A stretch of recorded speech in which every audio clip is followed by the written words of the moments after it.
விக்ரமசிங்கபுரம், தாமிரபரணி. அவங்க தாமிரபரணி எனக்கு உயிர். அது சுத்தம் செய்யணுங்கன்னு ஒரு ஆர்வம். 18 ஆண்டு காலமா அதோட அந்த பணியை பண்ணிட்டு இருக்க ஆண்டவன் அந்த கொடுத்துருக்குறான். அது ஆண்டவனுக்கு தான் நம்ம நன்றி சொல்லணும். அப்புறம் இப்போ இந்த மாதிரி இப்போ நீங்கள் பார்த்துருக்கீங்க, அவ்வளவும் துணிகள் தான். நம்ம யாரையும் குறை சொல்ல விரும்பலை. கால சூழ்நிலை பரிகாரம் பண்ணிட்டு தண்ணிக்குள்ள துணியை போடுறாங்க. அது ஒன்றும் இல்லை. அது நம்ம தண்ணிக்குள்ள தான் போடணும்னு இல்லை. தண்ணி விட்டு தாண்டி நமக்கு நிறைய அரசு மூலியமா நிறைய கம்பி வேலிகள்லாம் அமைச்சிருக்காங்க. அதில் போடலாம். அது அதை நம்ம சொல்ல விரும்பலை. நமக்கு கடமை நம்ம ஆற சுத்தமாக வைக்கணும். அதனால கோடை காலம் தண்ணி குறைவாக வர்ற நேரத்தில் முதல்ல நம்ம மாவட்ட ஆட்சித்தலைவருக்கு தான் நான் நன்றி சொல்லணும். அப்புறம் சேரன் மகாதேவி சாராட்சியருக்கு என்னுடைய பணிவான நன்றி. அவருடைய அனுமதியோட அவருடைய வழிகாட்டுதலோட இந்த கோடை காலத்துல தண்ணி குறைவாக வர்ற நேரத்துல இந்த கல் இடுக்கு மற்ற இடங்கள்லாம் பாவநாசம் இடம் மாதிரி பாவநாசம் கிடையாது.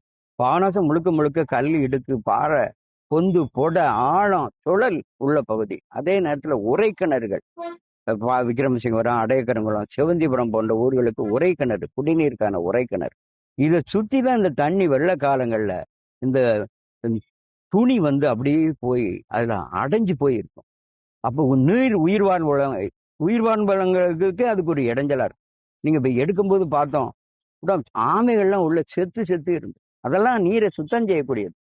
அந்த மாதிரி இந்த கோடை காலத்துல தான் தண்ணி இல்லாத நேரத்துல தான் இதை அள்ள முடியும். மாவட்ட ஆட்சித்தலைவர் அவர்களுடைய அனுமதியோட அவங்களுடைய வழிகாட்டுதலோட இதை நாங்க அள்ளிக்கிட்டு இருக்கோம். இப்ப நீங்க பார்த்துக்கிட்டு இருக்க இவங்க பூராமே அரிப்புக்காரர்கள்.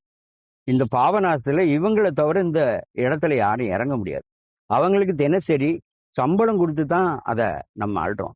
மற்றவங்கள மாதிரி இது 3 மணி நேரம் தான் இதுல போராடணும். அவங்க 3 மணி நேரத்துக்கு மேல அவங்க அதுல தண்ணிக்குள்ள நிற்க முடியாது. அதுல நீங்க பாத்தீங்கன்னா எண்ணெயும் உப்பும் கலந்து தடவிக்கிட்டு அப்புறம் 2 நாளைக்கு ஒருக்க அவங்க மருந்து ஆன்டிபயோட்டிக் மருந்தெல்லாம் கொடுத்துட்டு தான் அவங்க அழுவாங்க.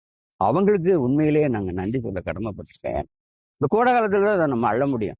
இதை விட்டாச்சுன்னா அடுத்த கோடை காலம், ஒவ்வொரு கோடை காலத்திலுமே கிட்டத்தட்ட 100 டன்னுக்கு மேல துணியை அள்ளி போடுறதுனால ஏன் அள்ளி போடாம இருக்கணும்?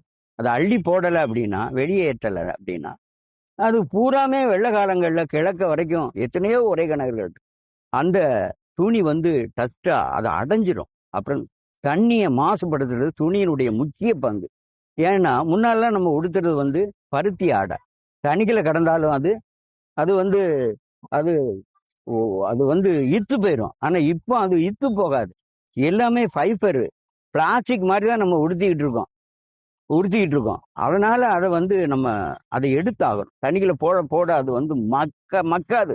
30 வருஷம் ஆகும் மக்கி போறதுக்கு. அதனால நம்ம எடுக்கணும். இதை எடுத்ததை கம்ப்ளீட்டாவே பொட்டணம் போட்டு, இந்த மாதிரி பொட்டணம் போட்டு நகராட்சிக்கு நான் பணிவான நன்றியை சொல்லணும். நகராட்சி கிட்ட நம்ம விக்ரமசிங்க நகராட்சி கிட்ட அவங்க ஒப்படைச்சிருவோம். அவங்க அதை சிமெண்ட் ஃபேக்டரிக்கு அனுப்பிடுவாங்க. இதை எரிக்கத்தான் செய்ய முடியும். இதை யூஸ் பண்ணவே கூடாது. இந்த துணிகளை உள்ள தண்ணிக்குள்ளே கிடக்கிறதுனால அது பாக்டீரியா அதுல ஃபார்ம் ஆகி இருக்கும். ஆமா, அதனால இதை நம்ம மறுபடியும் இதை யூஸ் பண்ணக்கூடாது. அது அரசு ஏதாவது ஒரு செயல்படுத்தி அதை நகராட்சி, அவங்களுக்கு ஏகப்பட்ட திட்டங்கள் இருக்கு, அதன் மூலியமா பண்ணிக்கிடுவாங்க. இதை நகராட்சி கிட்ட நாங்க ஒப்படைச்சிருவோம். அவங்களுக்கு நகராட்சி, விக்ரமசிங்க நகராட்சிக்கு பணிவான நன்றியை தெரிவிச்சுக்கிறோம். வேற என்ன இப்படி வருது? பரிகாரம் மூலியமாவும் 2 வகையான துணி விழுது பாபநாசத்துல. ஒன்று பரிகாரம் பண்ணிட்டு ஆற்றுல களைஞ்சு போடுற துணி. அது ஓரளவு நல்ல துணியா இருக்கும். அது பாவனாதான் கரை ஓரங்கள்ல போடுவாங்க. அதை நம்ம எடுத்து யாருனாலும் அதை யூஸ் பண்ணுவாங்க, என்னமும் செய்வாங்க. ஆனா இன்னொரு துணி இருக்கு. அது இறந்தவர்களுடைய துணி. அது 80% துணி இறந்தவர்களுடைய துணி. பெட்ல இருக்கும்போது அவரு உடுத்தின துணி, பெட்டு, தலைவாணி, என்னென்ன உண்டு அவ்வளவு போட்டோ படங்கள் கூட, கண்ணாடி, பாட்டில் எல்லாமே உள்ள கிடக்கும். ஏகப்பட்ட கழிவுகள்.